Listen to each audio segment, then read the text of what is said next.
What is the biggest misconception about Siemens, in your opinion?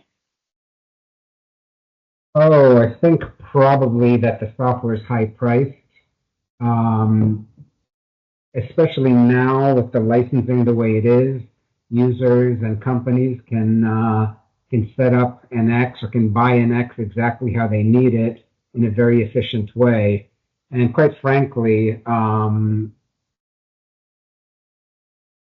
you get what you're paying for with an X. It really reduces a lot of the rework, and it's a whole lot more efficient. Um, at what it does. And actually, I have a feeling I know what questions you're going to ask, and there's going to be more on this subject in the next one of the next questions. Great. If you were a CNC machine shop owner, what is the first thing that you would do to improve efficiencies? Yep, and there it is, folks.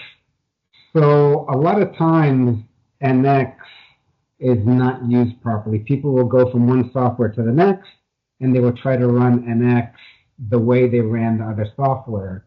And going back to the previous question, the first thing that I would do is make sure and train my people to use an X as it should be used.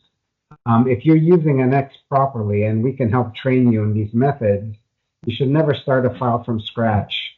I always, other than my first day at a new job, start with a previous file and improve on that file.